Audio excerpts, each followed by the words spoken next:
somewhere back in time. I left a part of me, I wanna see if you can try to bring it back to me. I'm Kida Kinetic. My friends call me Glitch. You gotta go where I cry. I'm taking all the tears, I wanna see if you can try. And I am a light worker. I also consider myself an energy worker. I am a mom to two, a burner for life, and I am a spiritual artist.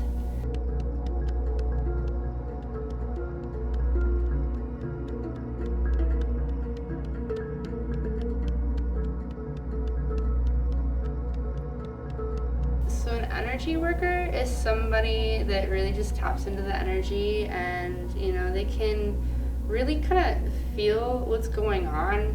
They're really just sensitive to the energy. Like, you can feel the vibrations and frequencies. If you put your hands together, you can feel the energy between your hands. You can feel that there's this little aura of energy that you can tap into. And when you're really sensitive to that, a lot of people become healers, and they go out in the community and they start bringing the vibrations up. And they say it only takes 10% of the vibrations in the world to change the entire world. So the more light workers, energy workers, healers we have out here, those that are tapping into Mother Nature, Mother Earth, naturopathy, those that are seeing beyond the fear and finding the live vibration, because really it's everything is love and fear. There's two base emotions, and in those emotions you are either on a love vibration, which is the fifth dimension, or you are in a fear vibration, because every negative emotion is coming from you are afraid of something. If you can find your flow and tap into that, then everything just starts showing up for you. You start manifesting, everything is for you.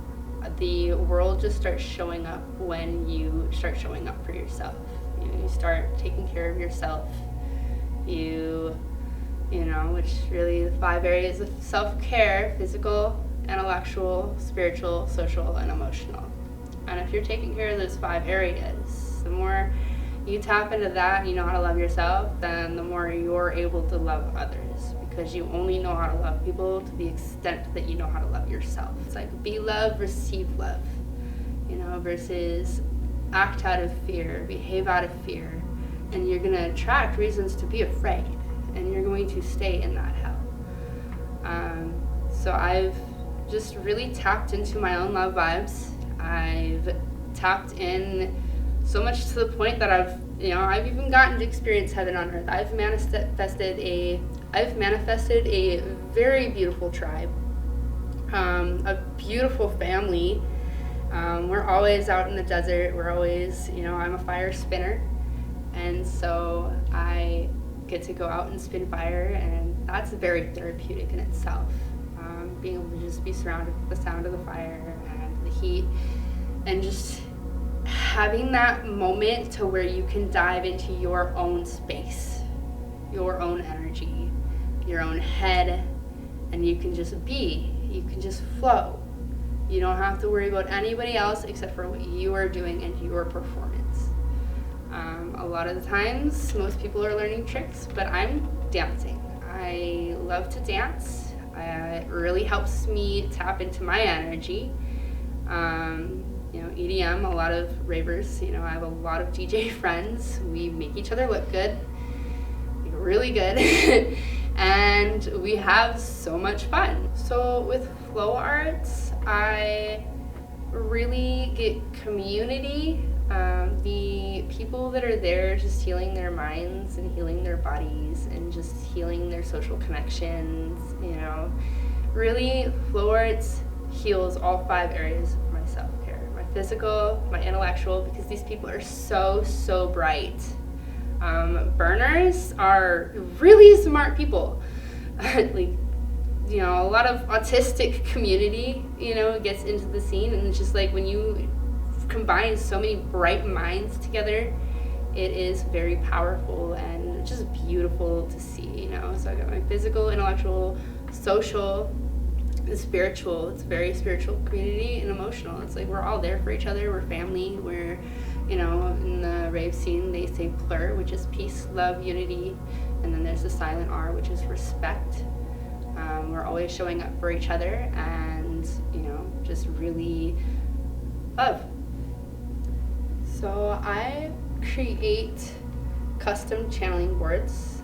They're high vibrational channeling boards because I have witnessed and just really learned about how the Catholic Church has worked with Hollywood to create this mass fear of what Ouija boards are. And Ouija's a brand, so I fully believe that Ouija was created with the intent of being scary in the way of law of attraction, that if you are afraid, you're going to attract some low vibrational entities. But if you're tapping in and you're in a great vibe and like you're protecting yourself and you're not bothering to give negative energy entities your attention, if you can tap in on that higher vibration, and you can, the more you raise your own vibration, you can tap in higher and higher and higher into different dimensions. And so in those different dimensions, you can tap into things like aliens, which I do regularly. Galactic light beings is what I like to call them, but you guys will know them as aliens. Many of you anyways. Writer Amy Title explains the process is part of a new trend in UFO circles called CE5. CE5 is a UFO summoning group. The people who are involved with CE5 use a special app, certain frequencies, and meditation to try to summon UFOs so they can see them. Sounds strange? Well, the idea of contacting aliens isn't as radical as you might think. In fact, a group called METI, which stands for Messaging Extraterrestrial Intelligence, was formed in 2015 to establish a scientific protocol for contacting aliens, albeit in a higher tech way than CE5 summoners. I've tapped in with an angel named Ra. I've had conversations with past loved ones, a childhood friend that had passed away, as well as my little cousin's friend who had also passed. She knew his favorite song was Kryptonite by, I believe, 3 Doors Down, if I'm correct. And so she put Kryptonite on, and every time it would say, "Will you be my Superman?" He would just excitedly go, "Yes, yes," like every time, yes, like, and it was just so much energy was put into this that I fell in love with it. I don't play energy with low vibrational entities. So with my glitch boards, I make these just to be a high vibrational. I always make them kind of funny, silly, you know, just playful, girly, you know. I can do fun, high vibrational, you know, more masculine ones as well. And this board is very important to me because it has my little flower alien, which I've always been drawn to, and it has all my galaxy colors. I've always been obsessed with the Northern Lights growing up in Minnesota. And there's a little authenticity chip in here that I plan to put in all of the boards. Not authenticity, but it's this fun little experience where everybody gets to find their word. There's a word, you have a word, and my word was authenticity. So I'm excited to just let people fill out these worksheets, find their words so that they can stamp out their own little, put the energy into stamping out their own little washer that will go into the board. I'm customizing them with names, and I put crystals inside of my boards for protection and just really feeling out different vibrations for people to see what boards I think would be great. Specifically for them. So with the boards, I always try to be sure to protect myself. I always do a meditation prior to really messing with them. like before really messing with them, just to protect my own being, especially in the beginning before my vibrations changed like and heightened so much. It's really important to protect yourself with the white light of protection, and really that's a white light that you imagine shining out of the top of your head like an egg, and that light is purpose to work as like a shell to protect you from other energies from intruding on your being. And so you want to make sure you're doing that. I mean, I have a cross on my back, so I feel pretty protected with that.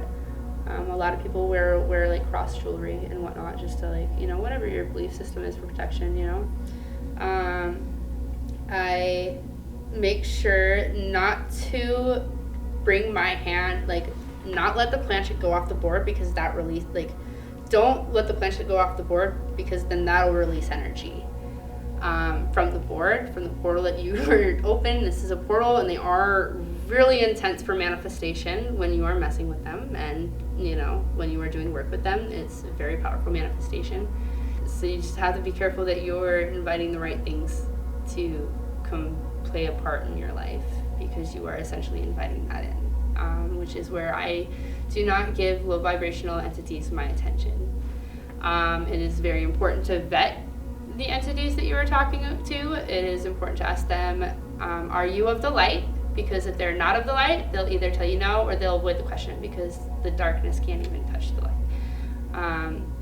So at that point, if they either avoid the question or say no, then at that point you tell them goodbye and wait for them to bring the planchette to goodbye. And if they do not move the planchette to goodbye, then you say goodbye, and you yourself assert dominance and move the planchette to goodbye. So I have a few books to recommend. You know, the number one, absolutely, I love to gift this to people because it's only like $6-7 usually. This is a really cheap, easy gift, and it was an absolute catalyst for me, is The 4 Agreements by Don Miguel Ruiz. It really puts things into perspective of the white picket fence dream that much of society is oppressed under. He goes on about just so much between, you know, not taking things personally, really just having integrity with your word, not talking down on yourself or others. Another book I recommend is Nonviolent Communication, that has a lot of good views on how to communicate with people so that it's compassionate and empathetic, while also being able to stand your ground and who you are as a person. Really how not to give yourself up, but, you know, be able to work with people and not trigger and offend people, and to be able to like get your points across, because, you know, for example, if you are yelling, people aren't going to hear you. So, you know, there's just like these little things where it's, you know, if you want people to hear you, then, you know, learn how to communicate. And, you know, a lot of that is in a lacking of fear-based control and authoritarian language. So, I mean, I've never liked being told what to do. So I'm definitely not going to be trying to tell other people what to do, but if you know how to talk to them, and, you know, then you can really be able to make peace with everybody. You know, you really can't go wrong if you know how to do the dance, because communication is a dance. It takes two to tango. So focus on your own growth, because, you know, the more you know how to love yourself, the more you know how to love other people. And that's how you become powerful. That's how you create change. And don't put yourself above anybody. Don't let arrogance, you know, be your downfall, because that's where it gets tricky, and you need to watch yourself, because the more you focus inward, the brighter you get. And that starts to look very suspicious to a lot of people. And so you have to make sure people know that, hey, like, we're on this walk together. I want you with me. Like, I'm leveling up into royalty. you're royalty too. You are divine. You are a king, queen, goddess. Like, we are all on this journey together, and we're all creating our kingdoms. And, you know, the more we focus in on filling up our own bucket, the more it overflows into our kingdom. But if we're just draining our bucket and letting people take out of our bucket and draining us, then we're never going to be able to overflow into our people. So it's really important to just soak up your own nutrients and be a big tree in the river, you know, grow deep like the water.